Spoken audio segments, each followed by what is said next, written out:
Welcome to the past. This is the story of what lived, fought, and died in prehistoric Denver.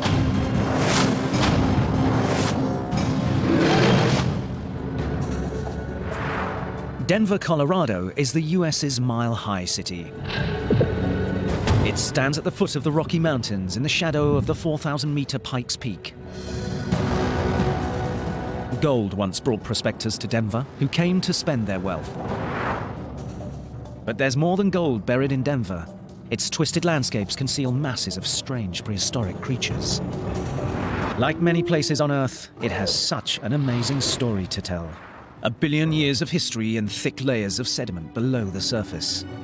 There's 2 miles of sedimentary rock, layer after layer, page after page, accumulated beneath the city of Denver. And we can read the story in those pages.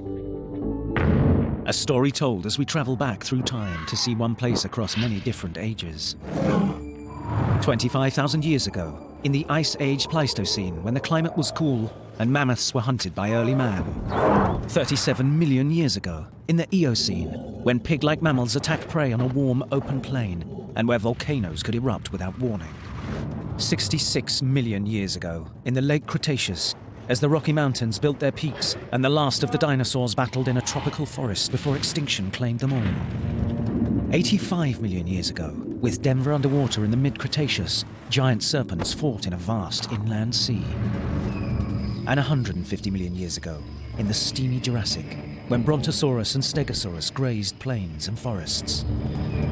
All of this prehistoric action took place on an ever-changing landscape, and one that left the US with the Rocky Mountains towering over the modern-day terrain. South of the city is Highlands Ranch, a typical US suburb covered with densely packed homes. But travel back 25,000 years, and the football fields of this community would have been filled with young mammoths instead of young humans.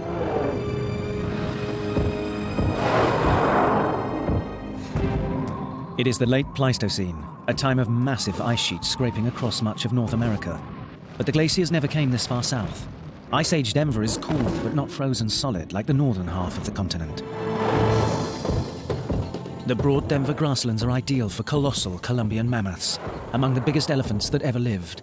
4 meters tall, 9 tons in weight, and with gigantic curved tusks up to 5 meters long.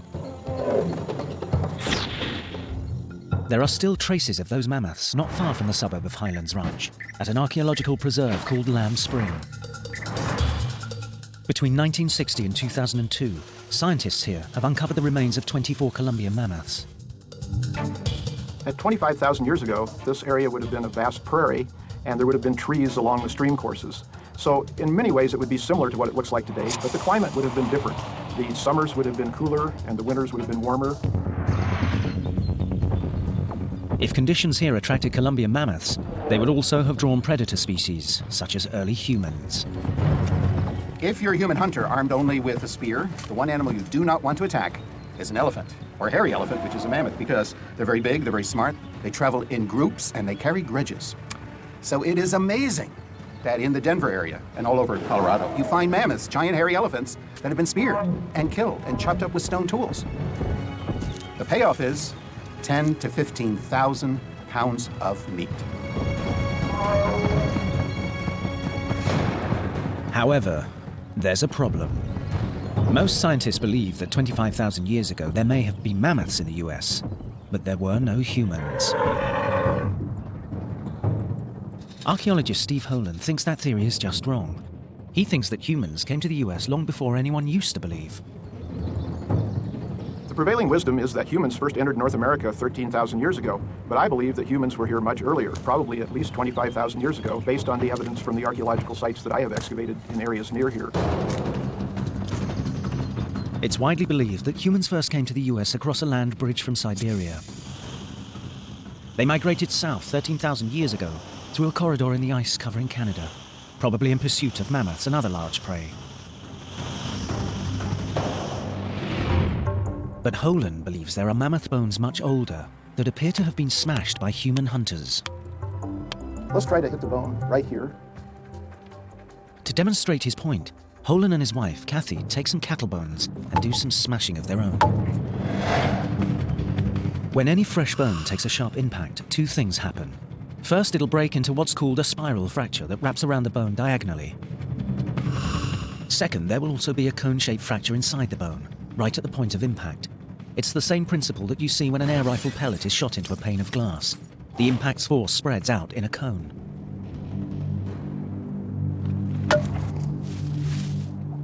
This is the spiral fracture caused by the impact of the bone, and you can see that the fracture spirals around the bone like this. This is how bone breaks when it's very fresh, and not on dry bones. The only agency that can break these kinds of bones at mid-shaft, especially if we had a mammoth bone here, would be humans wielding hammerstones. Here is the impact from the hammer hitting the bone. The analogy that I always use is a BB hitting your windshield or hitting glass and making that cone shape.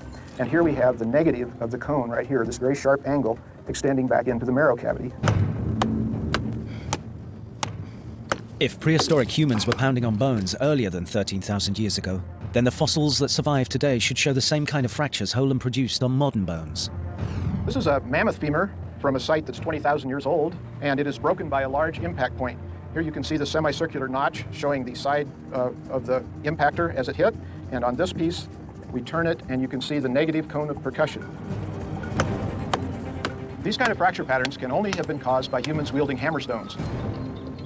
Radiocarbon dating proves these bones are 20,000 years old. This means that humans hunted mammoth near Denver at least that long ago. And because Canada was blocked with ice at that time, human migration may have started much earlier.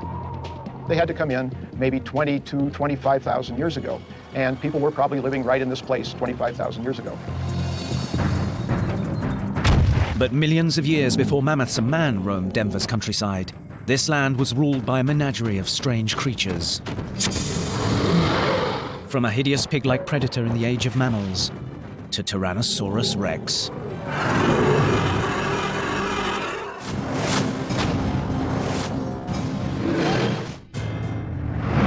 Denver, the United States, and the imprint of ancient history is everywhere. The distant past has a way of reaching out across the epochs of time to grab our attention. It happens even where we least expect it. Just a short distance from the state's Capitol building is the Molly Brown House.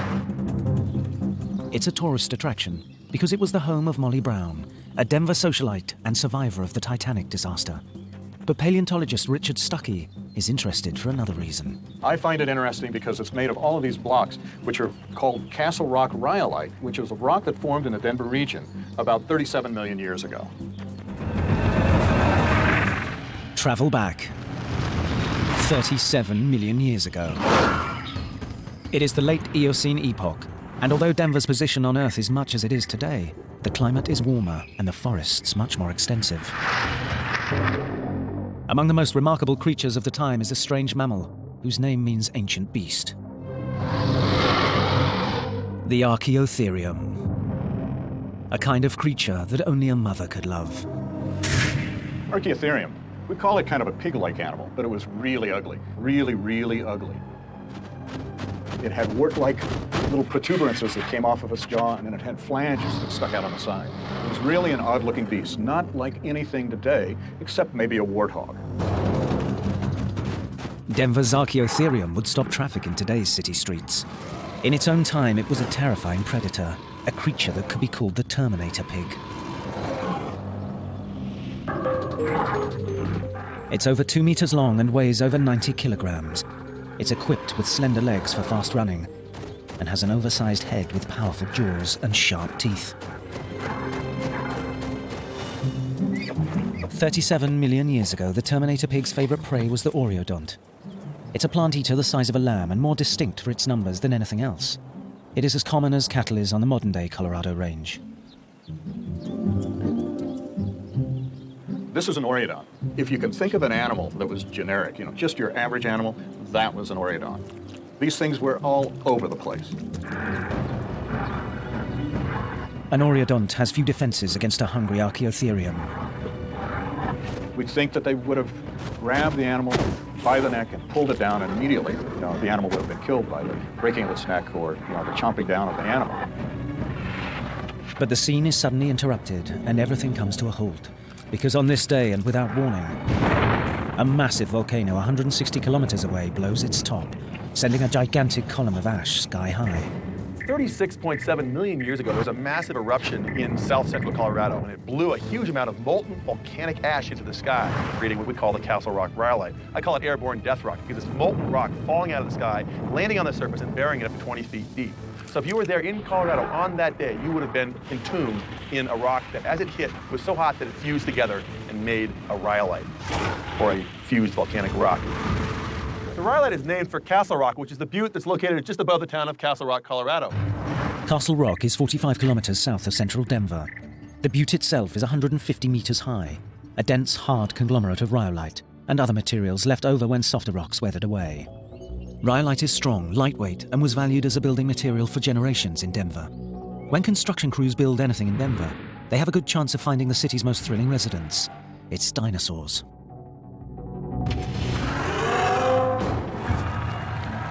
That's why a triple-horned Triceratops is the mascot for the US baseball team, the Colorado Rockies. The club chose the famous giant plant-eating dinosaur because their stadium was built on one of the world's richest dinosaur areas. In 1993, when they were building Coors Field, they uncovered this piece of dinosaur bone right here in front of the visitors' dugout.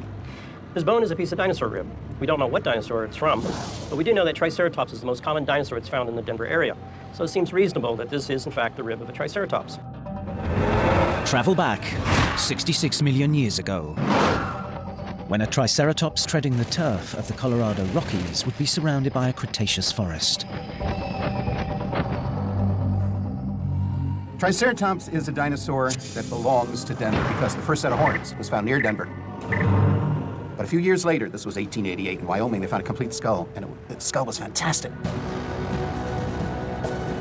A huge frill of armor like a medieval knight in the back. Over the eyes, these fantastic, curved, incredibly strong horns. Probably the most dangerous animal ever to have evolved on land, and it was a plant eater. If there's any question that a big horned and armored plant eater can be dangerous, think rhinoceros. No one wants to be anywhere near a charging rhino. A 2 to 4.5 ton Triceratops was every bit a dinosaur rhino. It lived during the Cretaceous, the most recent of 3 time periods of the dinosaur age, where they ruled for more than 160 million years. The climate in Denver for Triceratops was like a tropical resort. The Cretaceous Earth had 6 times more carbon dioxide in the atmosphere than today, contributing to a warm climate worldwide. It's also the time when the Rocky Mountains arose. Fossil finds like these are far from unusual in Denver. Buried below ground are slithering sea monsters, bizarre flying reptiles, and more. So Americans don't need to travel to the ends of the earth to find dinosaur fossils. They can just go to Denver, where bones can show up anywhere, as happened in 1992. On an ordinary street in Littleton, Colorado, about 50 miles south of central Denver. This backyard was once trampled on by the most vicious of all dinosaurs, a Tyrannosaurus rex. When this home was under construction, workers uncovered some bones. They called in the scientists who told them a T-Rex used to live here. Because this was indeed a housing development, and this was basically in this backyard, it really is the only Tyrannosaurus rex in the whole world with its own street address. While a T-Rex in the neighborhood may be unlikely elsewhere, in Denver, it goes with the territory. In this area, someone starts digging, there's a very good chance that they could find something. Practically anybody could find their own dinosaur. Travel back 66 million years ago. The dinosaur prowling the neighborhood is the fearsome Tyrannosaurus rex, the largest meat eater that ever lived in Denver or elsewhere in North America. 4.5 tons in weight, 13 meters from head to tail. Its frightening teeth were not sharp for tearing flesh, but blunt for crushing bones. The teeth of Tyrannosaurus rex are really formidable. Unlike a lot of carnivorous dinosaurs, it's not a thin, narrow blade, but it is, in fact, rather massive. It's almost like a banana. You could think of it as a killer banana. We can imagine this just cutting right through flesh and bone. And with that huge skull and those massive jaws, could easily deliver on the tip of these teeth several tons of pressure. In the Denver of 66 million years ago, T-Rex was the top predator. In a world shared with Triceratops, it seems inevitable that the two of them would meet. In dinosaur lore, the contest is a classic one. Why was Triceratops so heavily armored and armed and deadly? Because it was involved in a Darwinian arms race. T-Rex had the strongest jaws and bone-crushing teeth. Triceratops had the thickest bone armor over the neck and the deadliest horns. So Triceratops is a self-propelled armored plant eater, and T-Rex is a self-propelled anti-tank gun. Their meeting is a clash of the titans. New fossils in fact show evidence of deep T-Rex bite marks on a Triceratops horn, hinting at what a fight between these two dinosaurs might have been like. It starts with the T-Rex on the prowl. He then notices his prey and begins to approach. The Triceratops, a plant eater, is grazing in the forest. His sharp horns could wound even a T-Rex. The Tyrannosaurus sneaks up from behind, aiming for the sides or hind quarters where the Triceratops is most vulnerable. When he's ready, he charges. Triceratops is surprised. It's too late to run. Despite his almost 3 tons, he pivots quickly, pointing his 3 horns directly at the attacker. The fossil evidence shows that in this battle, the T-Rex bit down on the deadly horns, but the Triceratops must have shaken it off, because the bite scars on the fossil horns were healed over, meaning this Triceratops escaped. We don't know how often battles like this happened in prehistoric Denver, or how many times the tables were turned and T-Rex ended up as the winner. But the dinosaurs' reign on Earth came to a sudden, shocking end 65 million years ago, perhaps with the crash of a massive asteroid, plunging the world into a climactic nightmare. It was the end of a prolonged age that had brought creatures like the giant Brontosaurus and the oddly plated Stegosaurus to Denver's terrain. And while the dinosaurs dominated most of the world's continents for 160 million years, Denver's experience was different. For 30 million of those years, just before T-Rex and Triceratops, there were no dinosaurs in Denver at all. Why? Because what is now a vast western plain was once totally underwater.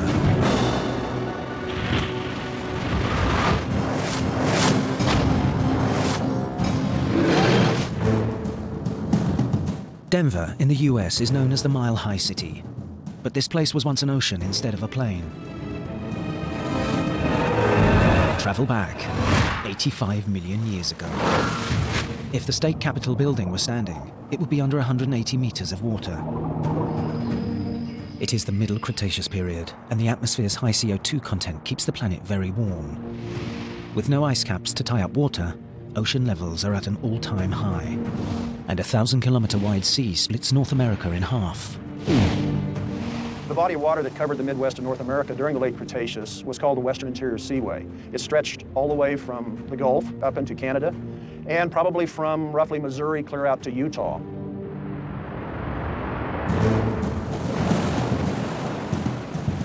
If Denver's skyscrapers had been in place, only the 3 tallest would be visible above the surface. And while dinosaurs are thriving all over the world, none of them live here 85 million years ago. This is because Denver is now underwater, 240 kilometers away from the nearest coast. Dinosaurs are reptiles with legs held erect beneath their bodies, unlike many other reptiles that have sprawling limbs like crocodiles. But stranger kinds of reptiles live in and around Denver's ocean. Above the seaway, a pair of pteranodons fly across the water. Pteranodons are the largest of the pterodactyl family, capable of soaring vast distances on 7.5-meter wings. Unlike birds, whose wing feathers are supported by the full length of their arm bones, the pteranodon's wings are each suspended from a single finger. Imagine you could pull this finger, here, pull my finger, so that it's 10 feet long, and ditto this finger 10 feet long, and attach the entire wing to this one finger. A pterodactyl finger is thicker around than its thigh. All the power, the downstroke, the upstroke, comes from that finger. That's a uniquely pterodactyl way of building a wing. We find thousands of their remains in the middle of the seaway. They died either feeding here or flying over the seaway, and left their bones in large numbers. Below the water surface, the seaway in Denver is teeming with life as well. Spectacular among these ocean dwellers is the plesiosaur, a long-necked swimming reptile the size of a school bus. biggest ones that we have are about 40 foot long, and they have a 20-foot neck and a very small head. They move through the water by literally flying with 2 pairs of flippers that are basically wings. Probably move fairly slowly, probably were fairly graceful. Though they were water dwellers, plesiosaurs were reptiles that had to surface to breathe air. However, they were not like Loch Ness monsters as history once portrayed them. A lot of the pictures show this great swan-like neck sticking up above the water, but truth is that's physically impossible. Not only can't you lift that thing out of the water because gravity will pull it back down, they simply didn't have the muscles and their bones were not that flexible. Their long necks allowed them to feed by sneaking up on fish from below, swiftly killing with their sharp teeth before ever being seen. But plesiosaurs' small heads made them unable to go after large prey.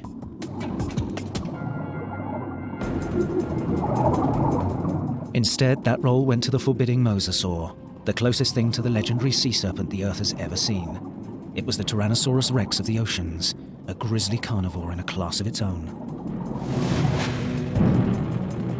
They were the supreme predator, the apex predator, in all of the oceans of the Earth for, say, the last 25 million years of the Cretaceous. There was literally nothing out there to compete with them. Like plesiosaurs, these were reptiles that needed to surface to breathe air, but the water was their kingdom. Over 15 meters long and weighing 5,000 kilograms, mosasaurs swam with a snake-like motion. They had gaping mouths and skulls more than a meter long, designed to attack, kill, and consume large prey. A full-grown plesiosaur would be too big for a mosasaur meal, but a meter-wide 63-kilogram juvenile would fit perfectly down the mosasaur's throat. Their skulls were very flexible, very much like a snake, in that they could engulf their prey and slowly work it down their throat and swallow it all in one piece. And then he would have come to a stop in the water and would have been slowly working the prey back into his mouth. And when mosasaurs were not terrorizing other creatures in Denver's prehistoric sea, there's good evidence that they were venting their violent attitudes on each other.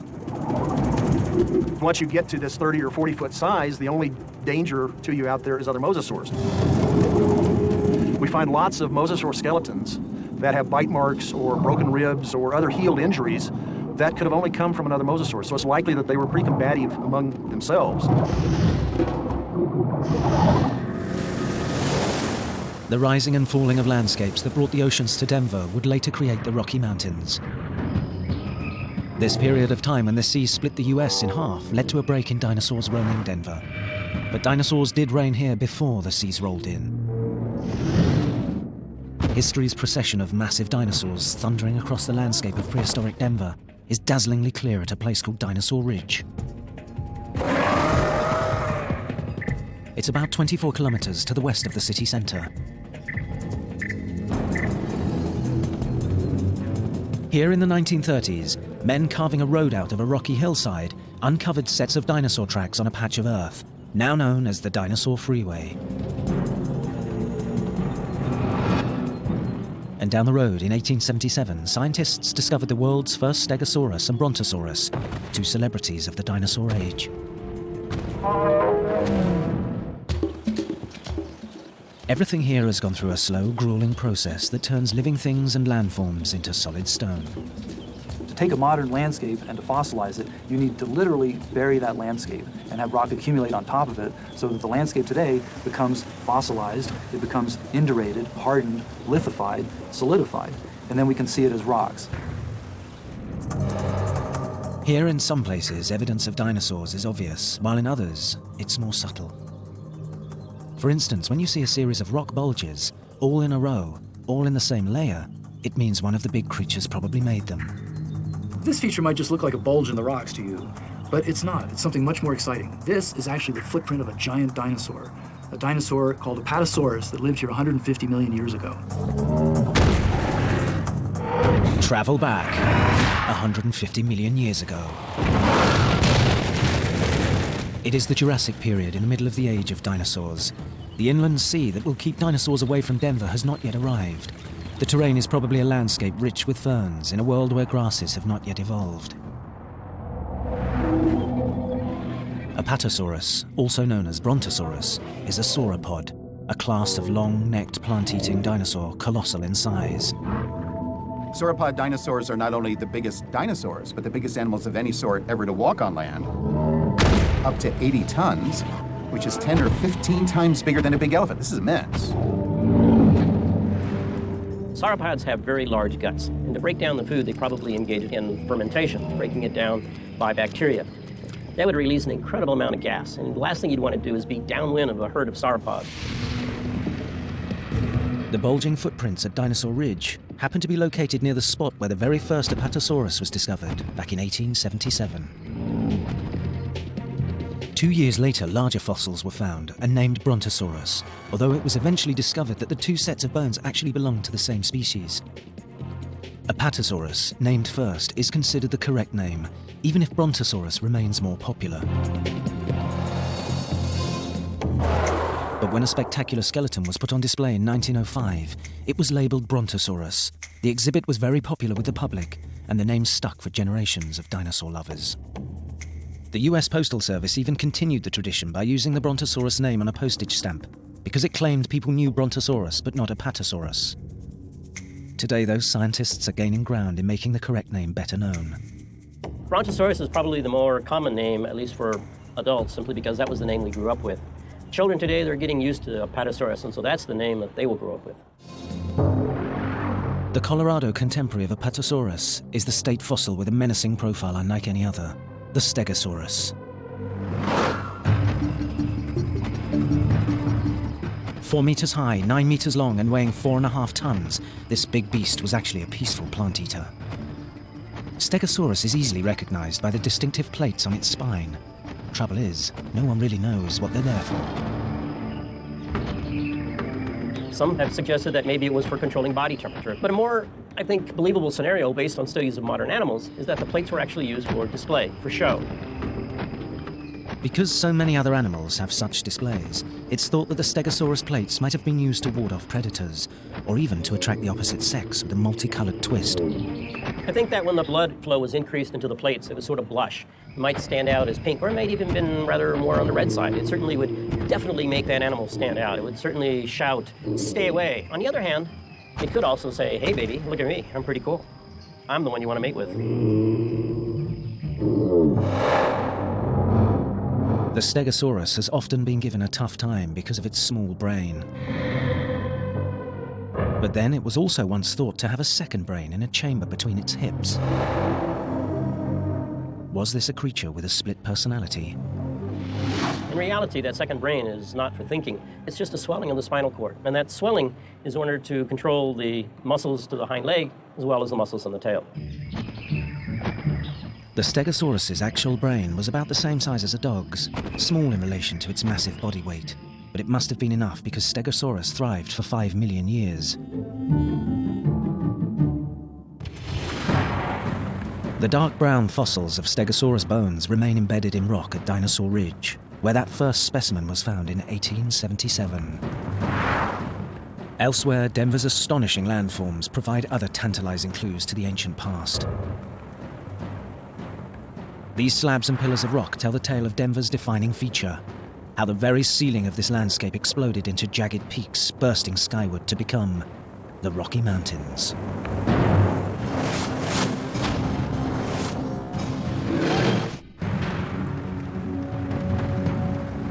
The city of Denver is defined by its Rocky Mountain backdrop, but incredibly, these are actually the second set of Rockies to have risen from the earth here. The modern Rockies arose 68 million years ago, during the late Cretaceous period when dinosaurs still roamed.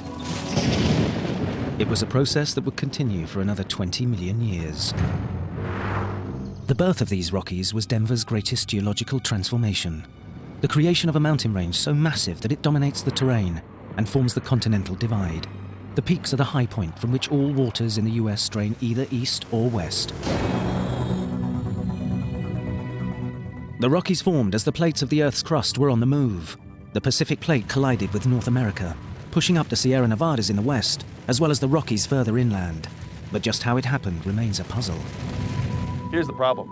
Unlike most mountain ranges, which are formed at the edges of continents or by the collisions of continents, the Rocky Mountains are in the middle of a continent. So how do you have a plate hit California and make mountains in Colorado? It doesn't make much mechanical sense. Some people think it was related to the plates, the oceanic plates bumping into North America, and how that plate behaved once it hit the continent. So instead of subducting deeply and making volcanoes in California, it subducted shallowly and created stresses in the middle of the continent, which caused the Rocky Mountains to pop up. This is the second time there have been forces like these at work in Denver's backyard. The first mountain range to tower over the plain here is called the Ancestral Rockies. Travel back 300 million years ago. It is the Paleozoic era, more than 50 million years before the first dinosaurs would arrive. The Ancestral Rockies border the lowlands, and Denver's residents are amphibians and fin-backed reptiles like the Dimetrodon. Its fin probably regulated body heat, and may also have served as a display like the Stegosaurus many years later. Dimetrodons are considered proto-mammals, early reptiles without scales, destined to evolve into fully fledged mammals. Other strange creatures of the era included dragonflies and millipedes that crawled in the prehistoric forests and grew as big as 3 meters long due to an ancient atmosphere much richer in oxygen than it is today. Signs of the Paleozoic are out in the open, an hour's drive south of Denver, at the Garden of the Gods.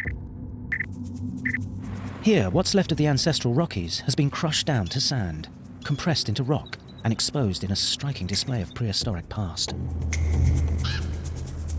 We're here in Garden of the Gods near Colorado Springs, and that is balanced rock. Colorado is a mountain state, and these rocks actually tell a story about previous mountain ranges. And what we're looking at, actually, is the ground-up debris from a mountain range that was here 300 million years ago. Elsewhere in the Garden of the Gods, the jagged spires and ridges are typical of the Front Range, Denver's section of today's mountains. When the modern Rockies formed, they pushed through millions of years' worth of overlying rocks, thrusting them into bizarre positions that somehow seem unnatural. We have layers of rock here. Layers of conglomerate, sandstone, conglomerate. But these are sedimentary rocks. And sedimentary rocks, when they're deposited, are laid down horizontally. So what you're looking at are layers of rock that were originally deposited like this, and then through the forces of mountain building were pushed up during the formation of the Rocky Mountains to their present vertical orientation. But enough remains to span the breadth of Denver's story. The thundering gait of the land's largest animals. The inflamed display of the agitated Stegosaurus. The watery combat of giant sea snakes. The clash of titans when dinosaurs ruled. The predator and its prey, both before and after the arrival of man. And the promise of gold giving birth to a city. Today, the Rocky Mountains dominate the landscape. They are the ultimate symbol of time and change, a constant reminder of this city's history, further back beyond its origin as a mining town, when it was prehistoric Denver.